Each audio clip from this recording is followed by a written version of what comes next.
Baik, assalamualaikum warahmatullahi wabarakatuh. Perkenalkan, nama saya Kisman, saya dari Politik B dengan NIM F012 Baik, langsung saja mengenai penerapan New Public Management dalam kurung NPM di Indonesia, reformasi birokrasi, desentralisasi kerjasama pemerintah dalam swasta dalam meningkatkan pelayanan publik. Baik, langsung saja. Yang pertama adalah perspektif administrasi publik. New Public Management menggunakan pendekatan sektor swasta dan pendekatan bisnis dalam sektor publik.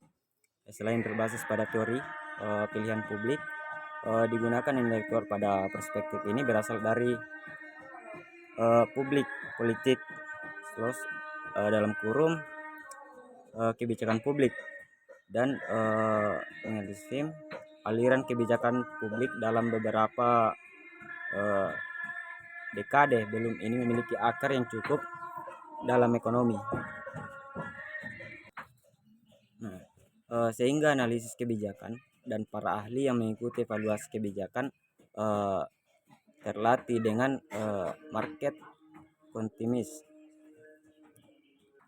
Nah, secara praktek gerakan manajeris memperoleh pengaruh besar dalam reformasi administrasi publik di berbagai negara maju seperti Belanda, Australia, Inggris, dan Amerika Serikat.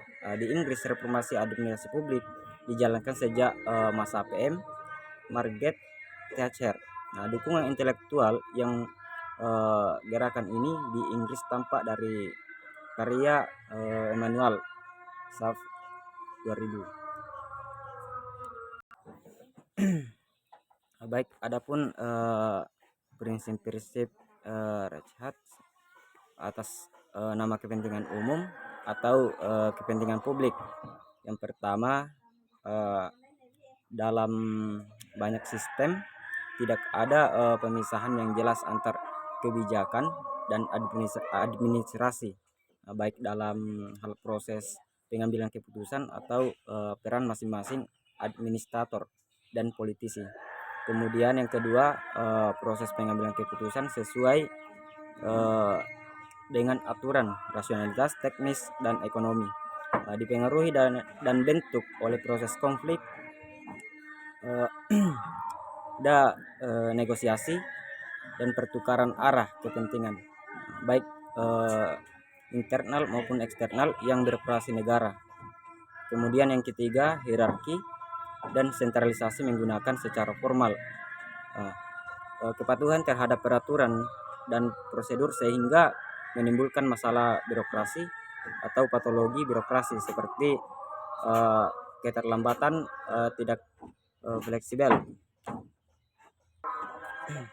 Kemudian yang keempat, birokrasi ditandai dengan proses pelaksanaan top down.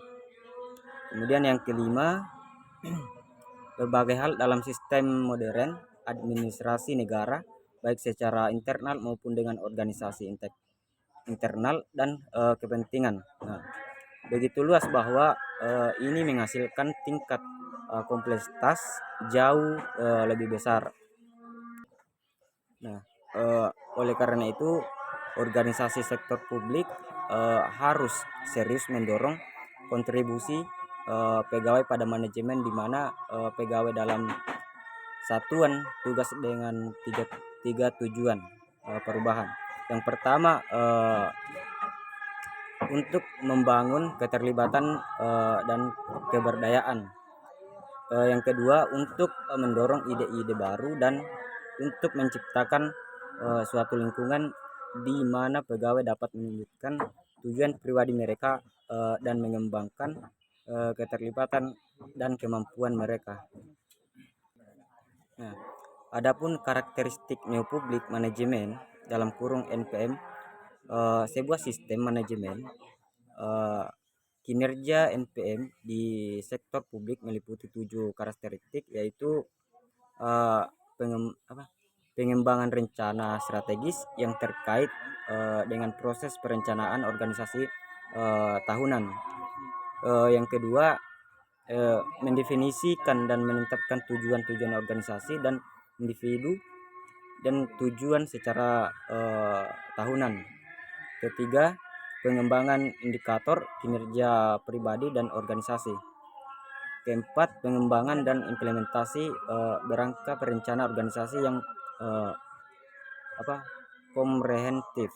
Kelima, pengembangan dan pelaksanaan proses penilaian pribadi.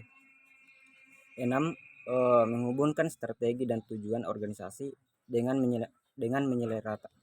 menyelarasan jabatan dan pengembangan dan pelaksanaan ulasan manajemen dan berangka evaluasi kinerja dalam kurung diadaptasi dan Batson. Nah, adapun penerapan New Public Management di Indonesia. Doktrin New Public Management didasarkan pengalaman reformasi pemerintah di Amerika, Eropa, dan New Zealand yang dipasarkan melalui kebijakan BAN dunia ke negara berkembang. New Public Management dari suatu sisi terhadap sebagai upaya pembebasan manajemen pemerintah dan konservatisme administrasi klasik dengan jalan memasukkan cara bekerja sektor swasta ke dalam sektor pemerintahan. New Public Management bekerja dengan dipandu oleh 5 hal penting, yaitu yang pertama, sistem desentralisasi yang dimaksud untuk mendekatkan pengambilan keputusan kepada masyarakat yang ingin dilayani. Kedua,